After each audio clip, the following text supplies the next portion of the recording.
നമസ്കാരം, ന്യൂസ് ചെക്കിലേക്ക് സ്വാഗതം. ഇന്ന് വൈകുന്നേരം വരെയുള്ള പ്രധാനപ്പെട്ട 10 വാർത്തകൾ ഒന്ന് നോക്കാം.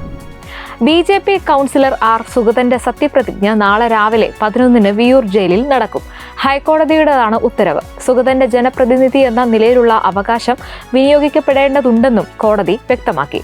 സത്യപ്രതിജ്ഞയ്ക്കുള്ള എല്ലാ സൗകര്യങ്ങളും ഒരുക്കണമെന്ന് സർക്കാരിനും നിർദ്ദേശം നൽകി കഴിഞ്ഞു. ജയിലിൽ സത്യപ്രതിജ്ഞ ചെയ്യുന്നത് നിയമപ്രകാരം തെറ്റല്ല.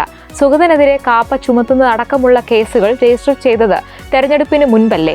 നാമനിർദ്ദേശ പത്രികയിൽ കേസ് വിവരങ്ങൾ നൽകിയിരുന്നില്ലേ എന്നും കോടതി ആരാഞ്ഞു. തെരഞ്ഞെടുപ്പിൽ സുഗതൻ വിജയിച്ച സാഹചര്യത്തിൽ ജനവിധി മാനിക്കേണ്ടേ എന്നും കോടതി ചോദിച്ചു. സത്യപ്രതിജ്ഞ നടക്കുമ്പോൾ കൂവാനായി പോക്കറ്റടിയോ മറ്റോ നടത്തി ശ്രീ ജാക്കിനാഥനും വിയൂരിൽ വൈകാതെ എത്തിച്ചേരും.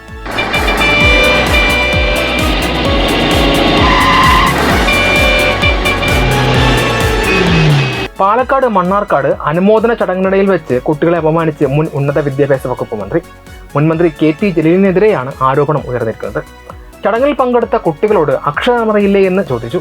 കൂടാതെ അഡ്രസ്സ് തെറ്റിച്ചെഴുതിയതെന്ന് പറഞ്ഞ് കുട്ടിയെ സ്റ്റേജിലേക്ക് വിളിച്ചു വരുത്തി കുട്ടിയുടെ ചെവിയിൽ നുള്ളുന്നതും ദൃശ്യങ്ങളിൽ കാണാം. മണ്ണാർക്കാട് നടന്ന അനുമോദന ചടങ്ങിലാണ് KT ജലീൽ കുട്ടികളെ അപമാനിച്ചത്. സെമിയിൽ നിന്നും പുറത്തു വന്നതിന് ശേഷമാണ് മലയാളം എന്നത് 10 തെറ്റില്ലാതെ എഴുതാൻ ടിയാൻ പഠിച്ചത്. ആ പുള്ളിയാണ് ഇന്ന് കുട്ടികളെ നുള്ളാൻ നടക്കുന്നത്.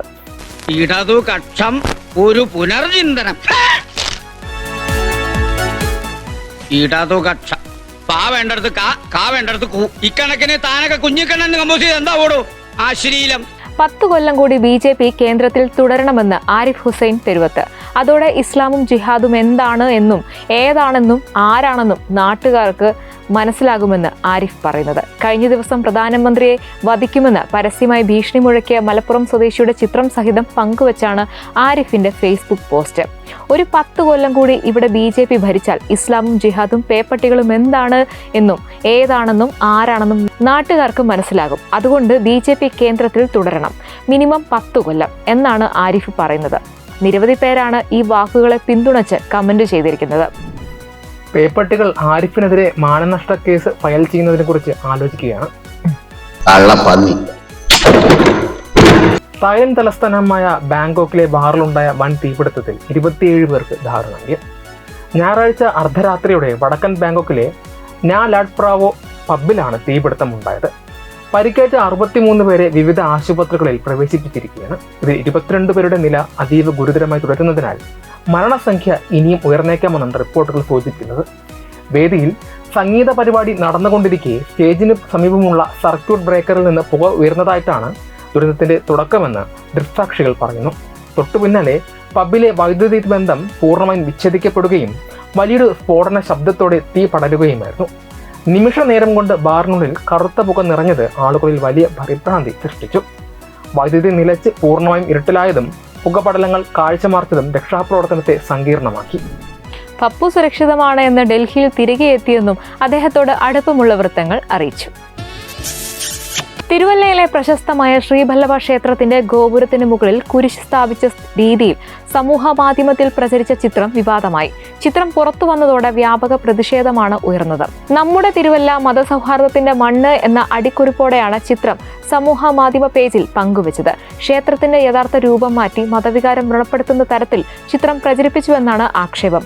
സംഭവത്തിൽ MG സർവകലാശാല സെനറ്റ് അംഗം രംഗനാഥ കൃഷ്ണ പോലീസിൽ പരാതി നൽകി. പരാതിയെ തുടർന്ന് വിവാദ ചിത്രം സമൂഹ മാധ്യമത്തിൽ നിന്ന് നീക്കം ചെയ്തതായാണ് വിവരം. സംഭവത്തിൽ പോലീസ് പരാതിയുടെ അടിസ്ഥാനത്തിൽ തുടർ നടപടികൾ സ്വീകരിച്ചു വരികയാണ്.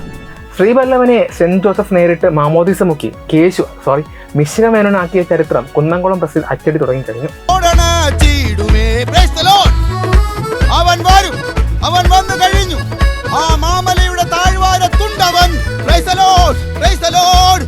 പശ്ചിമ ബംഗാളിലെ ബായ്രൂപൂരിൽ പെൺകുട്ടിയെ പീഡിപ്പിച്ച് കൊലപ്പെടുത്തിയതിനെ തുടർന്നുണ്ടായ പ്രതിഷേധങ്ങൾക്കിടെ അക്രമത്തിന് പ്രേരിപ്പിച്ചെന്ന കേസിൽ CPM നേതാവ് ലാഹക് അലി അറസ്റ്റിൽ. ജനക്കൂട്ടത്തെ ഇളക്കിവിട്ട് ഒരാളെ തല്ലിക്കൊല്ലാനും വ്യാപകമായ ആക്രമണങ്ങൾ അഴിച്ചുവിടാനും നേതൃത്വം നൽകിയെന്ന കുറ്റത്തിനാണ് പോലീസ് ഇയാളെ പിടികൂടിയത്. പെൺകുട്ടിയുടെ കൊലപാതകവുമായി ബന്ധപ്പെട്ട് അറസ്റ്റിലാകുന്ന ആദ്യത്തെ രാഷ്ട്രീയ നേതാവാണ് ലാഹക് അലി.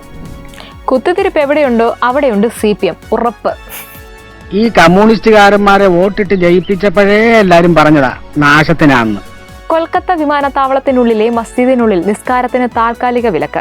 ബംഗ്ലാദേശികളടക്കം കയറുന്നതായി ശ്രദ്ധയിൽപ്പെട്ടിരുന്നു. ഇത് വിമാനത്താവളത്തിന് ഭീഷണിയായതിനെ തുടർന്നാണ് വിലക്ക് ഏർപ്പെടുത്തിയത്. വളരെയധികം ഭൗമരാഷ്ട്രീയ പ്രാധാന്യമുള്ള ഒരു സ്ഥലത്തിന്റെ കവാടങ്ങൾ പുറത്തുനിന്നുള്ളവർക്ക് തുറന്നിടാൻ കഴിയില്ലെന്ന് മുഖ്യമന്ത്രി സുവേന്ദു അധികാരി പറഞ്ഞു. പൂർബ മേദിനിപൂർ ജില്ലയിലെ തംലൂക്കിൽ BJPയുടെ പ്രത്യേക സംഘടനാ യോഗത്തിന് ശേഷം മാധ്യമപ്രവർത്തകരോട് സംസാരിക്കുകയായിരുന്നു സുവേന്ദു അധികാരി. ദേശീയ സുരക്ഷയും കൊൽക്കത്ത അന്താരാഷ്ട്ര വിമാനത്താവളത്തിന്റെ സുരക്ഷയും പരമപ്രധാനമാണെന്ന് അദ്ദേഹം പറഞ്ഞു. വിമാനങ്ങൾക്കുള്ളിൽ വല്ല മസ്ജിദോ ജാറമോ അമർ പണിയിച്ചിട്ടുണ്ടോ എന്നും പരിശോധനകൾ നടക്കുന്നുണ്ട്.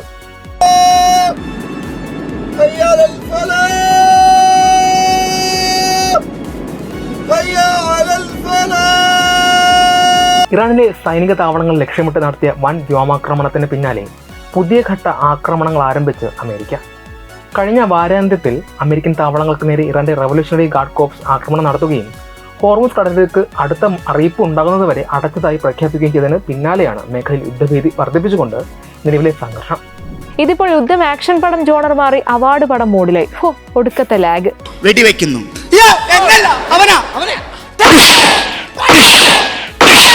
മരിച്ചു വീഴുന്നു. എന്റെ ദൈവമേ, നീ വെടിവെച്ചിട്ട് നീ എങ്ങനെയാണ് ചാവണ? എഴുന്നേക്കടാ.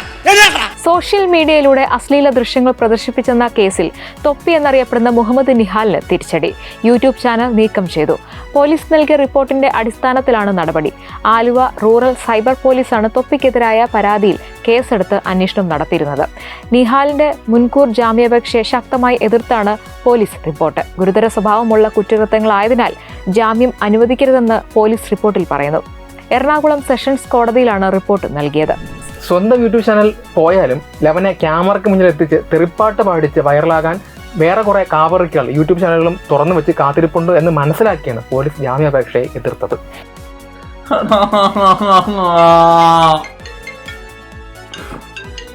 ഹലോ, ചെന്നൈ സൂപ്പർ കിങ്സിന്റെ മുഖ്യ പരിശീലക സ്ഥാനത്ത് നിന്ന് സ്റ്റീഫൻ ഫ്ലെമിംഗ് ഒഴിഞ്ഞു. ഫ്ലെമിംഗിന്റെ പരിശീലനത്തിന് കീഴിൽ 5 IPL കിരീടങ്ങളും 2 ചാമ്പ്യൻസ് ലീഗ് T20 കിരീടങ്ങളും ചെന്നൈ സൂപ്പർ കിങ്സ് സ്വന്തമാക്കിയിട്ടുണ്ട്. 18 വർഷം നീണ്ടുനിന്ന അഭേദ്യമായ ബന്ധത്തിന് ശേഷമാണ് ഫ്ലെമിംഗ് ചെന്നൈ ടീമിനോട് വിട പറയുന്നത്. ഫ്ലെമിംഗിന് പകരം ഇനി മുതൽ തമിഴ്നാട് ദളപതി ജോസഫ് വിജയ് നേരിട്ട് ടീമിന്റെ കോച്ചിങ് ഏറ്റെടുക്കും. വേണ്ടി വന്ന ലാസ്റ്റ് ബോളിൽ അണ്ണൻ നേരിട്ടിറങ്ങി 6 അടിക്കും.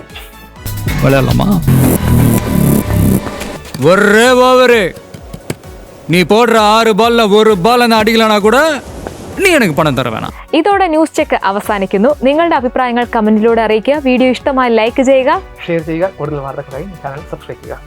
നന്ദി.